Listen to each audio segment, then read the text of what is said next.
Kushtrim, nuk është vërtet që duhet votë listës sërbe, janë 62-3 numra që... Po nëse janë blanko në gjithat minoriteteve jo sërbe. Janë blanko, sepse dëgja minoritetet, edhe një herë thash. Minoritetet gjithmonë bënë me shumicën. Bash përvojës. Po, ku jo ofron pushtet, jo ofron mundësi me qeverisë, të shkojnë mësë. Po ndryshojshin gjërat me kohë. Po, këta janë për spjeguar që ndryshojnë gjërat me kohë, sepse ajo ideja jote pse s'pja përkrahni ju strategjinë me votu kryeministrin ku ke pati. Ju s'ishte ide, kjo ishte diverzion. Kishe adim për jo, që e tha më herë, që shpo mënën, mi janë ndryshu strategjinë politike me bo kryeministra, ku ki pashtu? Në cilin vend bëdhe? Ndryshoj strategjinë, voto që ty bëne kryeministrë ti. Shembull, dikush. Unë e kam quajtur edhe si strategji bizantine këtë. Se ideja është për ta parandaluar kultin që të bëhet kryeministër. Parandaluar kultin për bëjmë blokun kryeministër. Po, qysh jo. Po qysh kështu. Po këta që ashtu e votun Dimal Bashës. Jo, po Dimal Basha është tjetë, nuk është paralele e njëjtë. Po flasim për... Ata spjegoj se e din ma mirë son, ata spjegoj. Që po ta spjegoj? Përgjithësim për me themelu parlamentin dhe kryetari e Kovendit e kanë krejt. Tu përfshi edhe akën, edhe të potentin e Radinaj që është me neve. Unë jem të foli për diçka tjetër. Pra, 62 numra të votës potenciale të ish partive opozitare, sot ka mund me qenë fakt me një qeveri, e cila kish mund me qenë aktive deri në mars-prill të presidentit. Dhe ideja që po e rrisim në ato bashk, e kur vjen puna të presidentit shkojmë zgjedhje, unë besoj që e ka pru prapë situatën në favor të vetëvendosjes, gjë që është gabim. Është shumë gabim.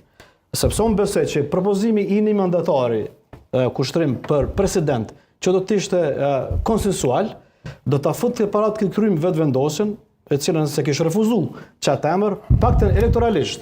Ish partitë opozitare që kishin pas çat qeveri, kishin mujt me e shit politikisht si strategji të tyre që nuk janë bllokuese për të çojnë vendin në zgjedhje, ani pse kanë propozuar një president konsensual. Por mu këtu unë besoj që është gabimi ish partive opozitare. Unë besoj që pas këtij veprimi, zotë Radina, ju keni pas të drejtën absolute dhe keni ende drejt me lypje vetëvendosjes, me dërguar një ftesë me qenë pjesë koalicionit qevetar. Unë nuk shoh asgjë gabim që AK-ja me e bo këto, sepse më besoj që i ka shtirë gjitha opcionet me ofru vendit një alternativë tjetër politike, tu e lut PDK-n, tu e lut LDK-n, tu e heq dorë për gjitha parimeve, tu e heq dorë pothuajse për gjitha posteve, vetëm që ta bëjnë një qeveri dytë. Prandaj unë insistoj dhe vazhdoj me mendu që ka hapësirë.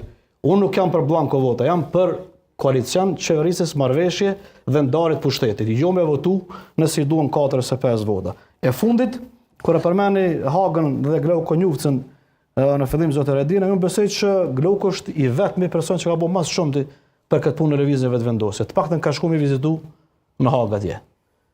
Dhe për këto, nëse matët kështu, nëse e kisi kut matë zotë Radina se çka ka bëj, unë besoj që njëti ka kry punën. Po, ama për parimi për që të në balë protestës si kryetari Kovendit. Unë e tregova, zvish mashtru si pas në thonë për parimit, kërkoj fali. E për sëris prapë. Dhe me thonë, nuk folë, se e kryva për parimi. Po flasë për Glauko Njufcën, i cili e ka kry një punë në këtë pikë që e ngriti me ere zotë Radina. Dhe pyetja konkrete është kjo. Nëse nesër vjen një ftesë, pse mos me shqyrtu zotë Radina dhe tjeni pjesë e një koalicioni me vetëvendosjen? Pse jo? Unë u mundoha me të përcjellë edhe pse